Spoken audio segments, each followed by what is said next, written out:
تو امام نے ان مشکل ترین حالات میں تشیع کے لیے یعنی اپنے ماننے والوں کو مشکل میں مبتلا نہیں کیا۔ یہ امام کی سیرت کا ایک بہت بڑا پہلو کہ براہ راست رابطوں سے اجتناب کیا کہ میں تو ان کے قید میں ہوں، میرے ماننے والے جو کہ اس وقت لاکھوں میں جا چکے تھے وہ کسی اور مصیبت میں نہ ہوں۔ لہذا امام نے اب میں آخر میں سیرت امام حسن عسکری علیہ السلام جو ہمیں پیغام دیتی ہے، ایک میں نے آپ کو علم کا پیغام بتایا کہ امام نے کس طرح تناقضات القرآن کہ اس مؤلف کو آپ راہ راست پہ لائے، کس طرح اپنے مکتب اہل بیت کے ماننے والوں کہ آپ نے حفاظت کی، اور ان مشکل حالات میں امام کی امامت کا جو 6 سالہ عرصہ ہے، کئی دفعہ جیل میں جا رہے ہیں، کئی دفعہ زندان میں جا رہے ہیں، تو یہ سنت ائمہ معصومین تھی کہ جس کو پورا کر رہے ہیں امام حسن عسکری علیہ السلام۔ مصائب کا ذکر تو قبلہ مولانا صاحب نے کرنا تھا، لیکن وہ اٹک میں اس وقت کیونکہ امام کی شہادت کا دن ہے۔ صاحبان فکر و شعور، صاحبان عزا، آج کا وہ دن ہے کہ جب امام مدینہ میں نہیں ہے، سامرا میں ہے، آپ کو زہر دلوایا گیا۔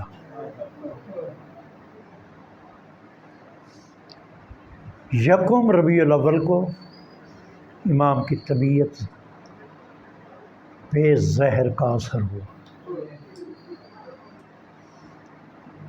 اور جب یہ حاکم وقت معتمد عباسی کو اس کا علم ہوا تو یہ ظالم حکمرانوں کی جو پہلے ریت رہی ہے، امام نے اپنے افراد کو بھیجا، طبیبوں کی جماعت کو بھیجا کہ آپ امام کا علاج کریں، اور ساتھ ہی ساتھ جو میں نے پہلے بات کی ہے، امام علی نقی اور امام حسن عسکری علیہ السلام کی سخت نگرانی اس لیے کی جا رہی تھی کہ وہ یہ فرمان نبی خاتم سن چکے تھے کہ مہدی آخر الزمان میری اولاد میں سے ہے، اور یہ بات بھی بڑے تسلسل کے ساتھ پہنچ چکی تھی کہ امام زمانہ اجل اللہ فرجہ شریف امام حسن عسکری علیہ السلام کے فرزند، لہذا یہ حکم ہوا کہ گہری نگرانی کرو، کڑی نگرانی کرو، آنے جانے والوں پہ نظر رکھی جائے، اور ساتھ یہ بھی تاثر دیا جانے لگا کہ ہم نے حکیم بھیج دیے ہیں امام کا علاج کرنے کے لیے، ہم نے لوگوں کو خدمت گزاری کے لیے بٹھا دیا ہے۔ امام کا ایک خادم تھا ابو الادیان، آپ نے اس کو مدائن بھیجا تھا، اور بھیجتے ہوئے یہ کہا تھا کہ اے ابو الادیان، تم جب مدائن سے واپس آؤ گے نا، میرے گھر سے تم رونے کی آوازیں سنو گے، اور مدائن کے مومنین نے تمہیں جو مال دیا ہونا ہے، یاد رکھنا یہ مال اس کے حوالے کرنا ہے تم نے۔ 3 میں اس کی نشانیاں بتا رہا ہوں۔ سب سے پہلے وہ میرا جنازہ پڑھائے گا، اس کے بعد وہ تم سے ان خطوط کے بارے میں پوچھے گا جو مدائن کے لوگوں نے تمہیں خطوط دیے ہیں، اور تیسری وہ جو تمہیں بتائے گا کہ تمہارے پاس جو دینار جو تھیلی ہے اس میں کتنے درہم و دینار ہیں۔ ابو الادیان بیان کرتا ہے میں امام کے اسی وعدے کے مطابق 15 دن بعد جب آیا، گھر کے قریب رونے کی آوازیں تھیں، میں سمجھ گیا امام اس دنیا سے چلے گئے۔ فوراً میرے ذہن میں آیا کہ اب کون ہوگا تو سب لوگ پرسہ دے رہے تھے امام کے بھائی جعفر کو۔ یہ جعفر کی سیرت کو جانتے تھے، وہ برعکس تھی امام حسن عسکری کی سیرت کے۔ دیکھا لوگ پرسہ دے رہے ہیں، مبارک بھی دے رہے ہیں۔ ابوالعدیان نے کہا اگر یہ امام ہے امام حسن عسکری کے بعد تو پھر تو خدا حافظ ہے امامت کا۔ کہتا بہرحال میں آیا اسے تعزیت کی۔ امام نے یہ فرمایا تھا کہ جب تم آؤ گے تو وہ شخص سب سے پہلے تم سے خطوط کے بارے میں پوچھے گا۔ وہ متوجہ رہا کہ یعنی کھڑا رہا کہ مجھ سے یہ سوال کرے گا، اس نے کوئی سوال نہیں کیا۔ ابوالعدیان مطمئن ہو گیا کہ کم از کم یہ دائرہ امامت کا بندہ نہیں ہے، لیکن اب وہ تلاش میں تھا۔ اس کے بعد امام کے خادم نے آ کے کہا کہ میت تیار ہے، جنازہ تیار ہے، آ کے جعفر سے کہا کہ پڑھاؤ۔ جعفر آگے ہوا۔ ابوالعدیان یہ بیان کرتا ہے کہ پہلی تکبیر کہنے لگا کہ ایک بچے نے اس کی ابا کے دامن کو کھینچا اور کہا چچا جان اپنے والد گرامی کا جنازہ پڑھانے کا سب سے زیادہ حق میرا ہے۔ میں نے کہا پہلی ایک شرط تو پوری ہو گئی۔ اس بچے نے جنازہ پڑھایا۔ جنازہ پڑھانے کے بعد وہ میرے قریب آئے اور مجھے کہا کہ مدائن کے مومنین کے خط میرے حوالے کریں۔ کہتا میں نے خط حوالے کر دیے۔ اب تیسرے کے لیے میں بے چین تھا کہ امام نے توقف کرتے ہوئے کہا کہ وہ دینار کی تھیلی بھی لے آؤ، جس میں امام نے اس کی تعداد بھی بتا دی، حتیٰ کہ یہ بھی بتایا کہ اس میں 10 سکے کھوٹے ہیں۔ پھر میں مطمئن ہو گیا کہ یہی زمانے کا امام ہے۔ اس کے بعد امام کا ایک پبلک جنازہ ہوا جو کہ عباسی حکمران خاندان میں سے ایک شخص نے پڑھایا،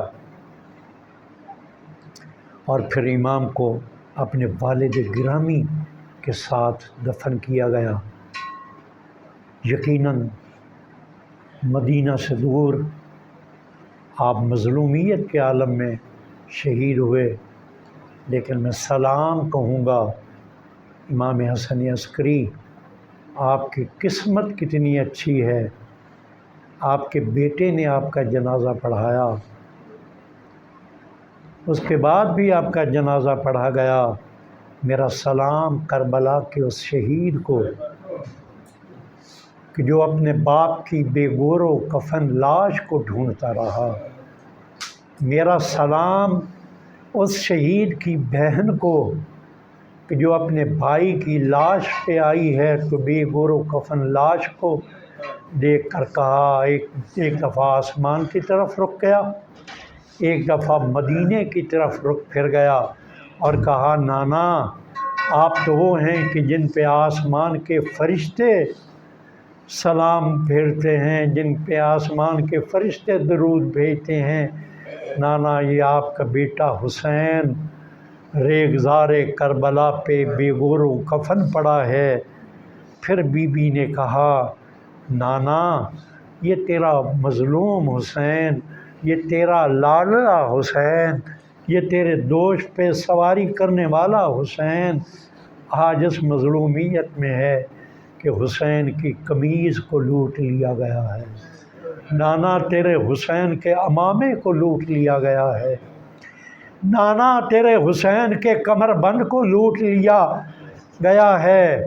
اس کے بعد وہاں پہ جو راوی ہے مقتل پہ حمید ابن مسلم غالباً، وہ بیان کرتا ہے کہ اس کے بعد بی بی نے جو بیان کیا ہے ریگزار کربلا میں زلزلہ آیا، کہا نانا صرف تیرے بیٹے کا عمامہ نہیں لوٹا گیا نانا صرف تیرے بیٹے کا لباس نہیں لوٹا گیا، نانا صرف تیرے بیٹے کا کمر بند نہیں لوٹا گیا، صرف تیرے بیٹے کی انگلی کاٹ کے اس انگوٹھی کو نہیں لوٹا گیا، نانا تیری بیٹیوں کے سروں سے ظالموں نے نیزوں سے چادریں اٹھائی ہیں، لوٹی ہیں۔ او بعید نہیں کہ قبر میں مصطفیٰ رو کر یہ کہہ رہے ہوں، اے میری بیٹی زینب، حسین نے دین کو زندہ کیا ہے، تو نے حسین کے ذکر کو زندہ کرنا ہے، تو نے حسین کی عزاداری کو زندہ کرنا ہے۔ مل کے دعا کرتے ہیں، بار الہ اس ذکر کے صدقے میں اس گھر میں اپنی رحمتیں اور برکتیں نازل فرما۔ بار الہ اس مجلس و محفل میں جتنے بھی ہم خطا کار بیٹھے ہیں، بار الہ ان سب کی خطاؤں کو معاف فرما۔ بار الہ آج کے اس دن کے صدقے میں کہ جو کہ امام کی شہادت کا دن ہے، ہم توسل کرتے ہیں امام حسن عسکری علیہ السلام کو، جو نوجوان بے اولاد ہیں ان کو اولاد نیک عطا فرما۔ بالاخص میرا چھوٹا بیٹا عدنان مہدی، بار الہ اس کو نیک اور صالح اولاد عطا فرما، اور بھی جو میرے بچے اولاد کے لیے ترس رہے ہیں، بار الہ امام حسن عسکری علیہ السلام کی مظلومیت کا واسطہ ان کو اولاد نیک اور صالح عطا فرما۔ بار الہ جو بیمار ہیں، بیمار کربلا کا واسطہ ان کو شفاء کاملہ و عاجلہ عطا فرما۔ میری طبیعت کافی آپ برادران کی دعاؤں سے اب ٹھیک ہے، 90% صحت کاملہ کے لیے بھی آپ دعا کریں کہ رب ذوالجلال صحت کاملہ عطا فرمائے۔ جو اس دنیا سے جا چکے ہیں، بالاخص اس گھر کے جو مرحومین ہیں، بالاخص شیخ مظفر حسین مرحوم، رب ذوالجلال ان کے درجات کو بلند کرے۔ ان تمام مرحومین، اپنے اپنے مرحومین، ملت تشیع کے لیے قربانیاں دینے والے تمام افراد، ان سب کی بلندی درجات کے لیے کفا واضح بلند صلوات پڑھیں۔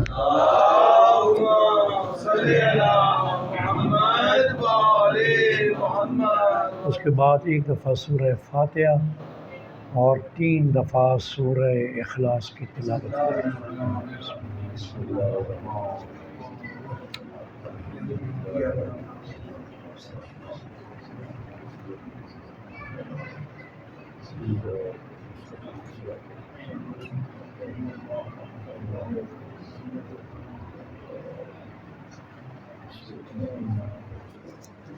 بیٹے ہو گیا تیار؟